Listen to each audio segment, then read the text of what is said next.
welcome to the Varsity 845 Wrestling Podcast. I'm Sal Interdonato here with wrestling guru / photographer Josh Conklin. We're going to break down the state tournament, which is this weekend, Friday and Saturday at the Times Union Center in Albany. There's a couple wrestlers that really have some title hopes. Ryan Farrow of Warwick and Monroe Woodbury's Nick McShay. Section 9 hasn't had a state champion since 2011. Mitch Whiteman of Warwick. So there's been a little bit of a drought here, Josh. And you look at Ryan Farrow, he's the top seed at 152.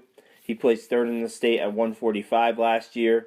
You know, he's had a pretty dominant section tournament, and now he heads up to the states. And, you know, you look at the weight class, and, you know, Chris Moriello is the second seed of Hop Hog, and he's a state champ in 2014, and he also does a lot of off-season wrestling too, right?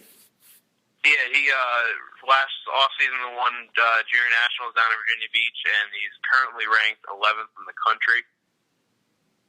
What kind of, I mean, I guess we're projecting a little bit in the state tournament. You never know what's going to happen in the early round matches.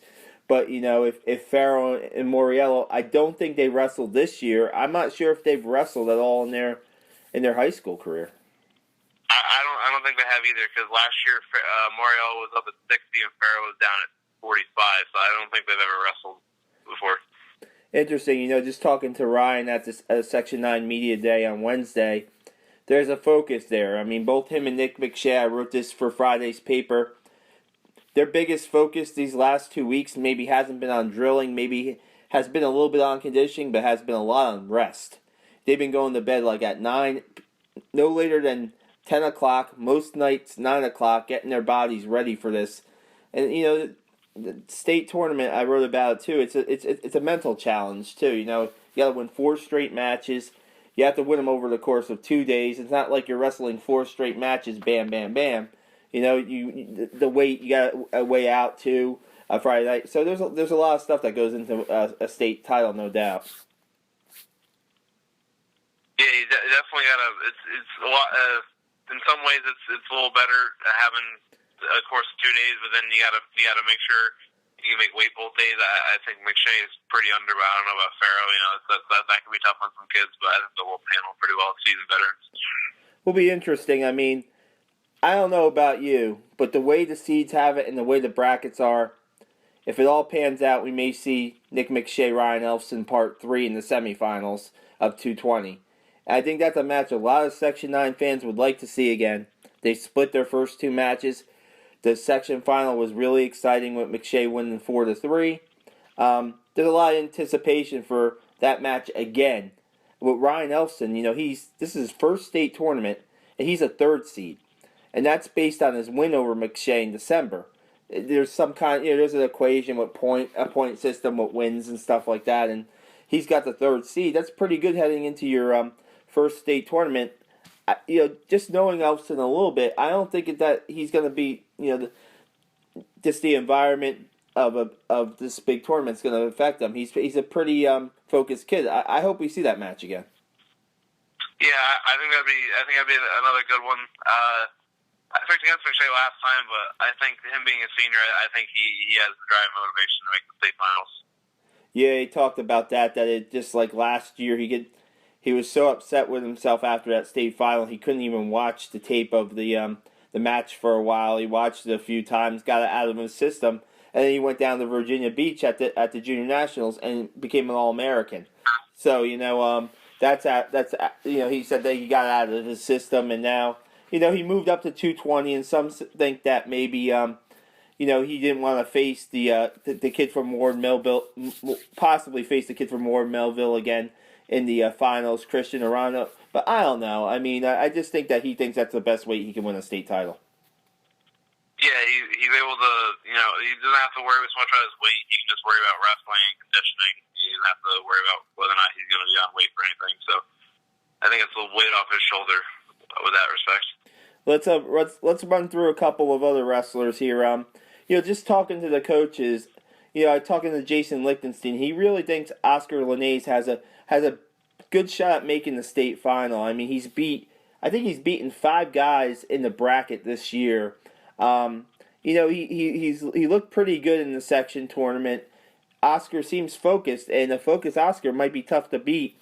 And the guy who beat the top seed here, Dylan Ryder of Half Hollow Hills West, beat Oscar in the semifinals of the Eastern States Classic. I believe the match was 12-5 or 12-7, and Oscar's gotten over that tape a million times, and he says he has like six different ways or strategies against Ryder if he faces him again. Now, they wouldn't meet to the finals, but, I mean, Oscar's another guy you got to look out for at this tournament this weekend.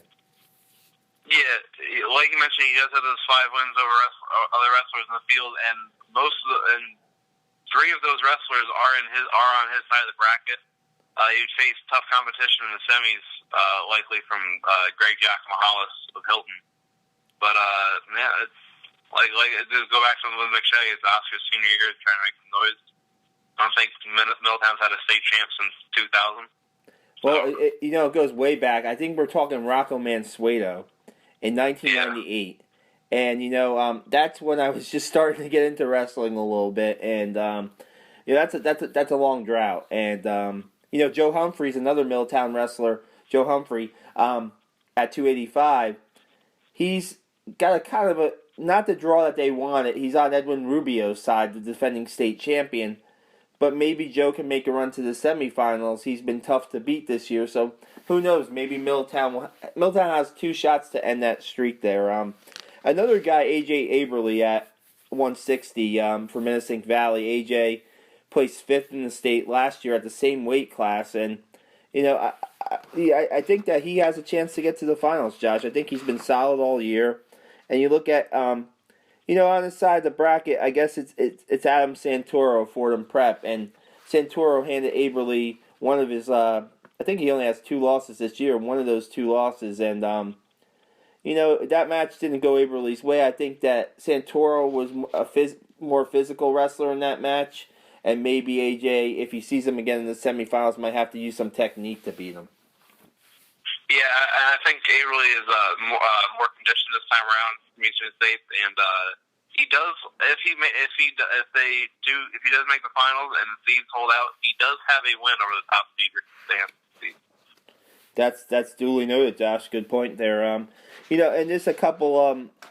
Just to run through the rest of the guys, really, let's go to 106, where you have Tyler Lynch, who has a first round match that he should win. And then he may have to face Michael Gagne of Columbia, who defeated him earlier this season. There's a lot of matches like that over the course of this tournament that could happen where Section 9 wrestlers get another chance to face a guy who they might have lost to during the season. And we'll see how Tyler does. And then, of course, you have Marco Vespa down the bottom half of the bracket, which has Justin Lopez of Yonkers and Mitch Seaver of Lockport. Now, 113, Connor Griner. He's had a really solid season. He could face Anthony Sulla in the quarterfinals, who placed 6th at 106 last year. And he's on the same side of the bracket as Tommy Cox. And Connor and Tommy wrestled at the Eastern States, and Tommy Cox won.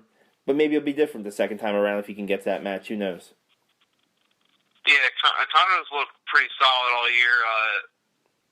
He should get by Anthony Sulla there. Sulla has a couple wins over Stromiello, but I think Griner should take that one, and then it'll be interesting to see another matchup with Tommy Cox. After he's seen him once already, see if he changes anything. Yeah, and Anthony Stromiello is a wild card at this weight. He faces Wantag's Justin Vines, and Justin Vines is undefeated 39-0 heading into the state tournament. It's a tough matchup for Anthony Stromiello, but this is his second state tournament. He's been there before. He's wrestled some tough kids, so we'll see if he could, like you said, another senior. This is their last try here, so that factors in a lot to these matches. 120, Jared Griner. Now Tito Colombe. Do you know who Tito Colombe is, Josh? Yeah, 120 is a loaded weight class of former state place finishers. Yeah, it's nuts. Oh, go ahead, sorry. North Babylon's Anthony Sparaccio, Hoplock's Jake Silverstein, Hilton's Austin Hurdle, Anthony Argentinier, Tito Colombe, and Kyle Mosher are all former state place finishers. You know what? And I didn't notice this, but I guess Tito Colombe wrestled at Dunkirk maybe a couple years back and placed in the state. I didn't have him on my list until I just looked at the brackets again today. And another guy, I don't know if you know this, but Hilton's Austin Hertel, another state place finisher, 6th last year at 113. So, I mean, it's going to be a little bit of a grind for Jared, but, can he if he beats Teal Cologne, that second match, you never know. That quarterfinal match is either Josh Bourne or Greg Pantaleone from Tottenville.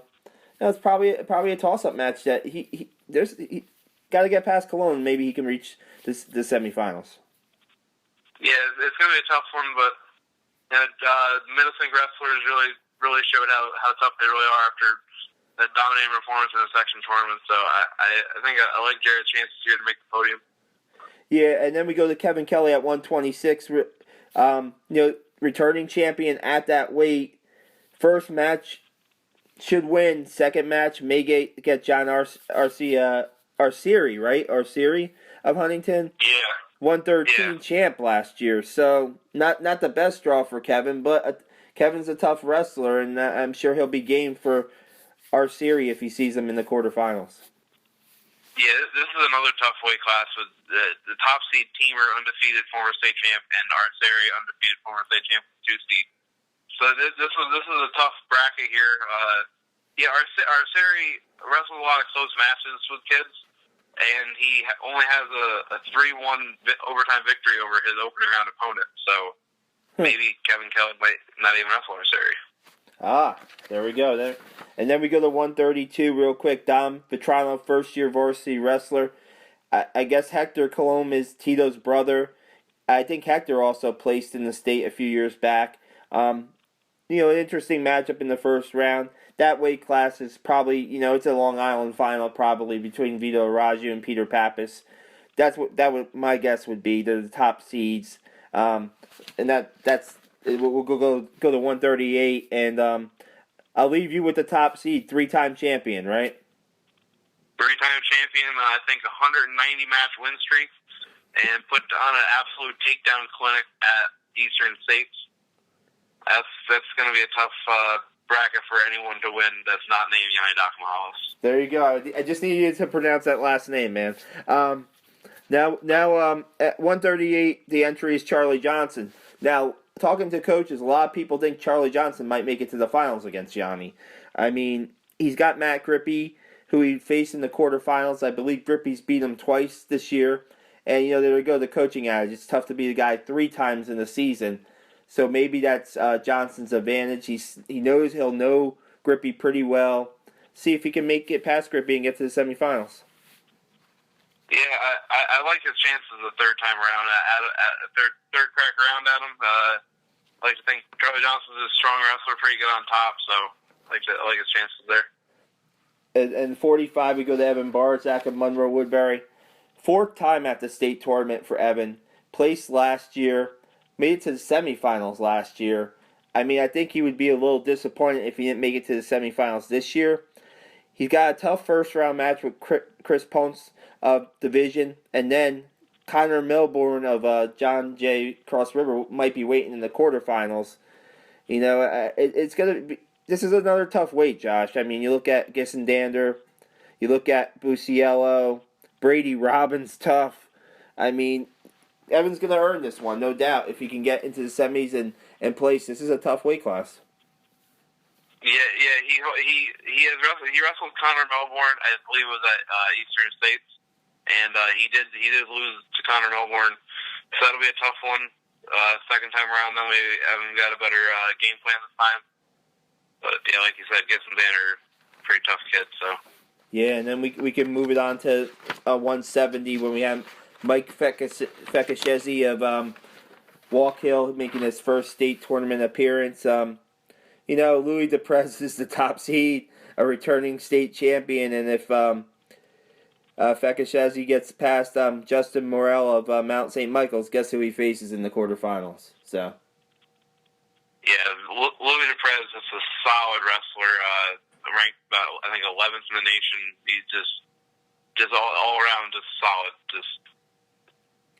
I think my wild card pick maybe for the section might be Kendall Elfstrom at 182. He's a really tough wrestler. I'm thinking, maybe he can make a little bit of a run here. He'll have to get past Evan Frank, but I think that Evan Frank beat him 4-3 earlier in the season, so Kendall's in every match.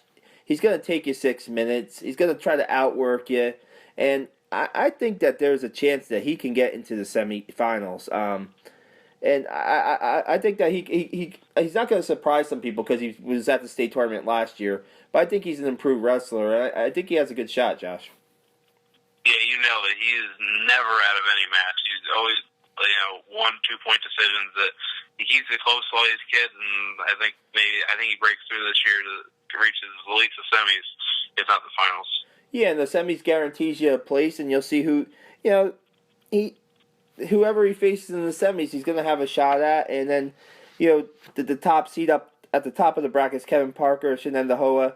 He won 170 last year. And you see what happens. 195, we touched a little bit on the weight class with Garrett Betcher, a senior, a first-time state qualifier. First match, a competitive match probably against Matt Berg of Elmira, but then he might have to face a Columbia undefeated wrestler the next stage. So Garrett might have, Garrett will be in for a fight in that match. 220 we talked about, and even though 285. Joe Humphrey, I guess the bad news for Joe is that he's on the same side of the bracket as Edwin Rubio, right? And see if he can make something out of the tournament, but... Yeah, Rubio is a very solid wrestler, but he really only wins, most of the matches are 1-2 point decisions. I think that maybe Humphrey has more athleticism, more quickness to get around Rubio. Yeah, looking at through Rubio's scores, he beat Red Hook's Travis Kuhn 7-0. And Travis Kuhn is the Division II representative, 285 pounds. So, we'll see what happens. Just real quick, going to break down Division II. And, I was doing some homework on Division II. They've never had a state finalist Division II since the system went to small school, large school in 2004. The best placing has been third, but the last guy that placed third was Max O'Meara, and we're talking 2007, 2008. So this year's team, every year I say it, this year's team has a chance to have a guy maybe break through and at least place top 3. Kevin Morgans is the guy, from Liberty. He's at 195 this year. Last year at 182, he won 2 state matches, came up 1 victory short of placing last year. And, I think that he's a tough kid. He's wrestled a lot of, throughout his career, he's wrestled some really top state kids and hung around with them. And I think this is it for him. And I know he's been recruited by some schools to wrestle. And I think that Kevin Morgans is, really focused on trying to get that state medal this year. Yeah, he does have he wrestled the 2-seed Tanner Zagarino from Mattatuck at Eastern State. Wrestled him super tough. I think it was a 6-4 victory by Zagarino. But Morgan's a tough kid. Can never count him out of any match either, just like Elstrom. Yeah, you know what? And then you go to Noah Carrera. He was the most outstanding wrestler at the D2 tournament for Section 9, and he's 37-3 entering the state tournament. Eldred's never had a guy place in the state. And, he's got to be the first here. He's pretty solid. He likes to dictate the pace of the match. And if he can do that against some of his opponents this weekend, I think he'll get a couple wins. And, I just think that he has a shot. And then you got to look at Red Hook's Taylor Benson, 4-time state qualifier at 145. Those are the 3 guys that I look at that probably have the best chances in D2 to try to get state medals this weekend. Yeah, I completely agree with you on that one. Noah Carrera, Taylor Benson, really, really strong wrestlers. Saw them practicing with each other yesterday, so they both have that same focus of getting a state medal this weekend. Yeah, we're going to wrap up this podcast. We'll be in Albany Friday and Saturday. Check out all our coverage on Twitter and Instagram and recordonline.com. At Sal Interdonato. And Josh, your Twitter handle, please? Real Josh Conklin, or on Instagram at Josh Conklin Photos. We'll have all the action there. We'll be posting a lot of stuff. We'll be trying to post you some videos too.